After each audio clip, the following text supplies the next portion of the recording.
नमस्कार। प्रादेशिक समाचार के साथ मैं मुग्धा तिवारी। पहले मुख्य समाचार। प्रधानमंत्री ग्रेटर नोएडा के इंडिया एक्सपो सेंटर में कल अंतर्राष्ट्रीय डेयरी परिसंघ सम्मेलन 2022 का करेंगे उद्घाटन। भारतीय प्रशासनिक सेवा की सेवानिवृत्त अधिकारी मैरी नीलिमा किरकेट्टा झारखंड लोक सेवा आयोग की होंगी अध्यक्ष। राजधानी रांची के मेन रोड में हुए उपद्रव, पत्थरबाजी और गोलीबारी मामले में सीआईडी ने कल 11 नामजद आरोपियों के खिलाफ दाखिल की चार्जशीट। और भारत ने मालदीव को 9-0 से हराकर सैफ महिला फुटबॉल चैंपियनशिप के सेमीफाइनल में किया प्रवेश। और अब समाचार विस्तार से। प्रधानमंत्री नरेंद्र मोदी कल सुबह लगभग 10:30 बजे ग्रेटर नोएडा में इंडिया एक्सपो सेंटर और मार्ट में अंतर्राष्ट्रीय डेयरी परिसंघ के विश्व डेयरी सम्मेलन 2022 का उद्घाटन करेंगे। 4 दिन के इस सम्मेलन में वैश्विक और भारतीय डेयरी हितधारकों सहित शीर्ष डेयरी उद्यमी, विशेषज्ञ, किसान और नीति योजनाकार भाग लेंगे। सम्मेलन का थीम है पोषण और आजीविका के लिए डेयरी। 50 देशों के लगभग 1500 लोग सम्मेलन में भाग ले रहे हैं। भारत में पिछली बार 1974 में इस सम्मेलन का आयोजन किया गया था।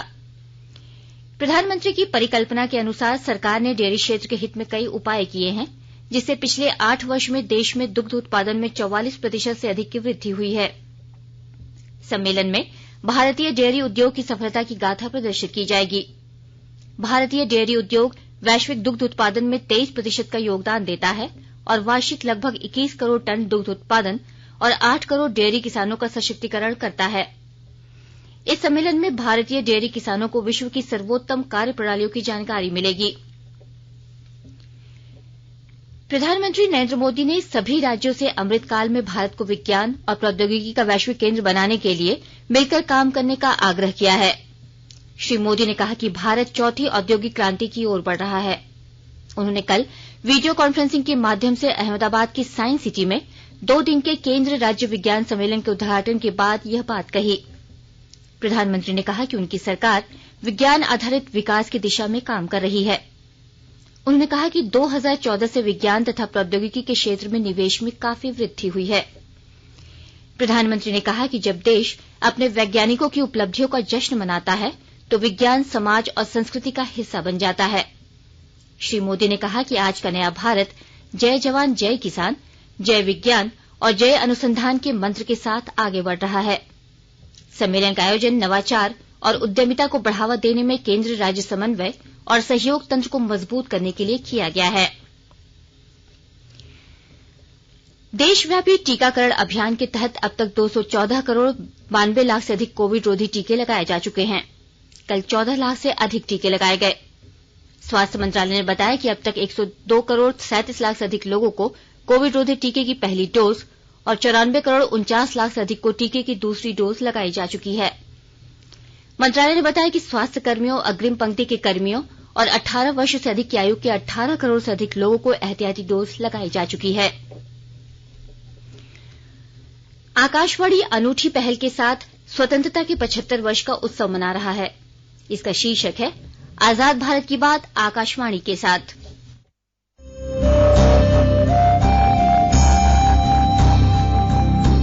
आजाद भारत की बात आकाशवाणी के साथ।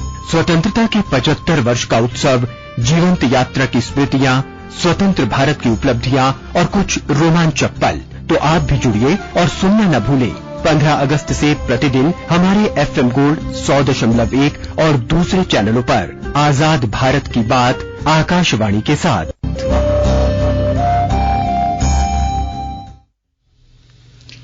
भारतीय प्रशासनिक सेवा की सेवानिवृत्त अधिकारी रही मैरी नीलिमा किरकेट्टा झारखंड लोक सेवा आयोग की अध्यक्ष होंगी। आयोग के अध्यक्ष पद पर नियुक्त करने का आदेश राज्य सरकार ने दिया है। इस संबंध में कल सूचना एवं जनसंपर्क विभाग ने विज्ञप्ति जारी कर यह जानकारी दी है। राज्य सरकार के आदेश के बाद अब इससे संबंधित प्रस्ताव मंत्रिपरिषद की बैठक में भेजा जाएगा। वहां से सहमति के बाद राज्यपाल के पास अंतिम स्वीकृति के लिए जाएगा। श्रीमती किरकेट्टा महाराष्ट्र कैडर में 1994 बैच की IAS रही हैं।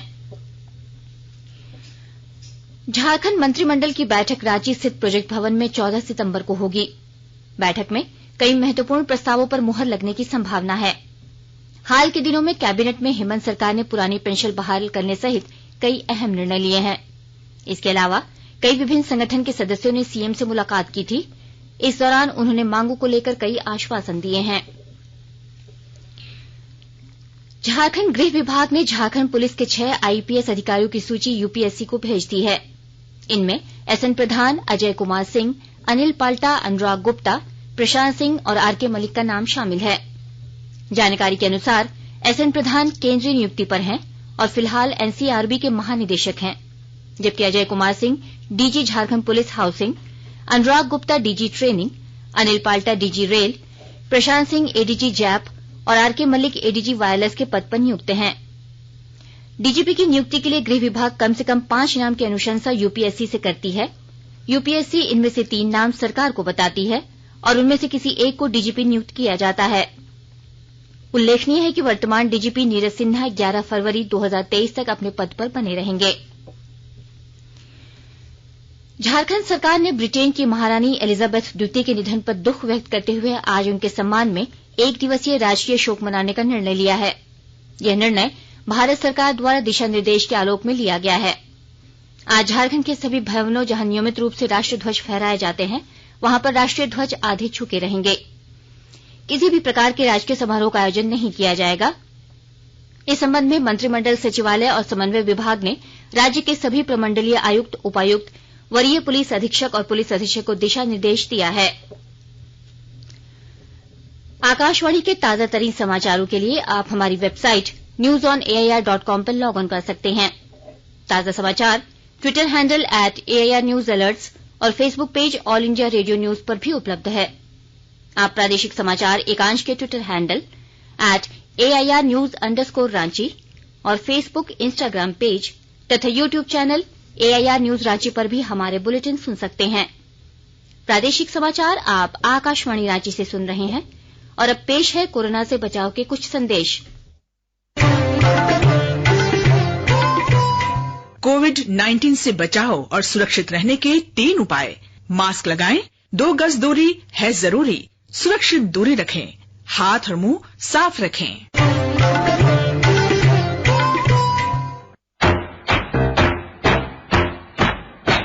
चलो मिलकर एक शुरुआत करें, चलो एक फैसला आज करें, मास्क नहीं तो टोकेंगे, कोरोना को रोकेंगे, चलो एक इरादा करते हैं, चलो एक इरादा करते हैं, मास्क नहीं तो टोकेंगे, कोरोना को रोकेंगे। भारत सरकार द्वारा जनहित में जारी। प्रादेशिक समाचार में आपका एक बार फिर से स्वागत है। राजधानी रांची के मेन रोड में बीते 10 जून को जुमे की नमाज के बाद उपद्रव, पत्थरबाजी और गोलीबारी मामले में सीआईडी ने कल देर रात 11 नामजद आरोपितों के खिलाफ चार्जशीट दाखिल कर दी है।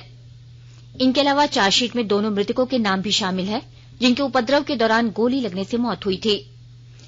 सभी आरोपितों पर एक साजिश के तहत सुनियोजित तरीके से सांप्रदायिक तनाव भड़काने की कोशिश करने, शहर को सांप्रदायिकता की आग में झोंकने का प्रयास करने और उन्हें उपद्रव से रोकने पहुंचे पुलिस अफसरों पर जानलेवा हमला करने के आरोपों की पुष्टि हुई है। सीआईडी ने अपनी चार्जशीट में आगे यह भी लिखा है कि अन्य आरोपितों के विरुद्ध अनुसंधान जारी है। दुमका जिले के उपायुक्त रविशंकर शुक्ला ने जिले में फसल राहत योजना के सभी आवेदन को निष्पादित करने का निर्देश दिया है। उपायुक्त ने इससे संबंधित अधिकारियों के साथ समीक्षा बैठक की। उन्होंने शिकारीपाड़ा और जरमुंडी प्रखंड को योजनाओं के कार्यान्वयन में विशेष ध्यान देने को कहा। बैठक में उन्होंने जाति प्रमाण पत्र वितरण की स्थिति की भी समीक्षा की और सरियाहाट तथा जरमुंडी प्रखंड के अंचल अधिकारियों को मिशन मोड में कार्य करने का निर्देश दिया। उन्होंने कहा कि लोगों को जाति प्रमाण पत्र बनवाने में कठिनाई न हो, इसका हर हाल में ध्यान रखा जाएगा। उपायुक्त ने जिले में 79 आंगनबाड़ी केंद्रों के भवन निर्माण के लिए अंचल अधिकारियों को प्राथमिकता के आधार पर जमीन चिन्हित करने का आदेश दिया। सुखाड़ की स्थिति को देखते हुए जामताड़ा जिले में मनरेगा के तहत विभिन्न योजनाओं का संचालन किया जा रहा है। विस्तृत ब्यौरा दे रहे हैं हमारे जामताड़ा संवाददाता।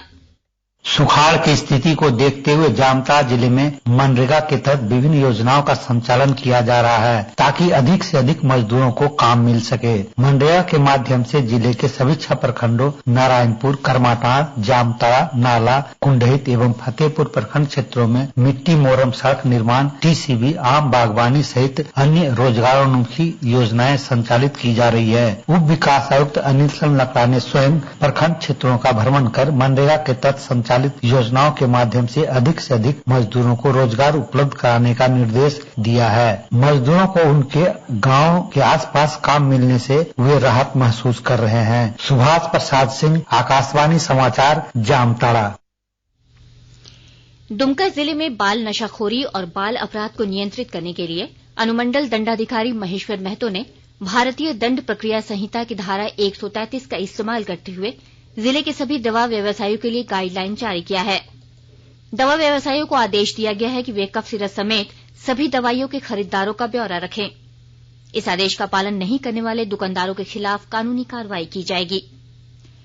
अनुमंडल दंडाधिकारी ने यह आदेश पिछले दिनों दुमका में 2 नाबालिग छात्राओं की हत्या के मामले में जांच करने आए राष्ट्रीय बाल अधिकार संरक्षण आयोग के अध्यक्ष प्रियंक कानूंगो के निर्देश पर जारी किया। सिमडेगा जिले में मतदाता पहचान पत्र को आधार कार्ड से जोड़ने के लिए अभियान चलाया जा रहा है। विस्तृत ब्यौरा दे रहे हैं हमारे सिमडेगा संवाददाता। सिमडेगा जिले में मतदाता पहचान पत्र को आधार कार्ड से लिंक कराने को लेकर अभियान जारी है। 1 अगस्त से शुरू हुए अभियान के तहत सिमडेगा विधानसभा क्षेत्र में 54.11% और कोलेबिरा विधानसभा क्षेत्र में 64.11% मतदाताओं ने दोनों पहचान पत्रों को लिंक कराया है। दोनों विधानसभा क्षेत्रों में मतदाताओं की कुल संख्या 4,40,487 है, जिनमें से अब तक 2,56,483 मतदाताओं ने यह कार्य कराया है। इधर अनुमंडल पदाधिकारी महेंद्र कुमार ने कहा कि मौजूदा मतदाताओं के प्रमाणीकरण और उनकी पहचान को स्थापित करने के लिए भारत निर्वाचन आयोग ने यह अभियान शुरू किया है। उन्होंने सभी मतदाताओं से अपील की है कि वे BLO से संपर्क कर या शिविर में उपस्थित होकर यह कार्य करा लें। मनोज कुमार सिन्हा, मनु, आकाशवाणी समाचार, सिमडेगा। भारत सैफ महिला फुटबॉल चैंपियनशिप के सेमीफाइनल में पहुंच गया है। कल भारत ने काठमांडू में मालदीव को 9-0 से हराया। भारत की ओर से अंजू तमांग ने 4 और डांगमेई ग्रेस ने 2 गोल दागे। प्रियंका देवी, सौम्या गुगुलोथ और कश्मीना ने 1-1 गोल किया। इस जीत के बाद भारत के 2 मैच में 6 अंक हो गए हैं। अपने पहले मुकाबले में भारत ने पाकिस्तान को 3-0 से हराया था। 5 बार के चैंपियन भारत का अगला मुकाबला मंगलवार को अपने आखिरी ग्रुप मैच में बांग्लादेश से होगा। 22वीं राज्य स्तरीय ताइक्वांडो प्रतियोगिता कल रेलवे साइडिंग स्थित अमृत पैलेस में आरंभ हुई। 2 दिवसीय राज्य स्तरीय जूनियर सब जूनियर ताइक्वांडो प्रतियोगिता में झारखंड प्रदेश के विभिन्न जिले के 600 खिलाड़ी भाग ले रहे हैं। प्रतियोगिता का उद्घाटन मुख्य अतिथि उपायुक्त डॉ वाघमारे प्रसाद कृष्ण और SPR रामकुमार ने पंच मारकर किया। उपायुक्त ने कहा कि शारीरिक और मानसिक स्वास्थ्य के लिए खेल जरूरी है। खेल से जीवन में अनुशासन के साथ साथ सद्भावना का भी संचार होता है। SPR रामकुमार ने कहा कि लोहरदगा जैसे छोटे शहर में ताइक्वांडो खेल का राज्य स्तरीय आयोजन यहां के खिलाड़ियों के लिए गर्व की बात है। 19 झारखंड बटालियन NCC रांची द्वारा बिरसा मुंडा एथलेटिक्स स्टेडियम खेलगांव होटवार रांची में NCC के जूनियर डिवीजन तथा जूनियर विंग के NCC कैडेटों का विशेष वार्षिक प्रशिक्षण शिविर आरंभ हुआ। यह 7 सितंबर से 14 सितंबर तक चलेगा। इस शिविर में रांची, बोकारो, तेनूघाट, मुरहू, मांडर के विभिन्न विद्यालयों के लगभग 500 NCC कैडेट भाग ले रहे हैं। और अब अखबारों की सुर्खियां।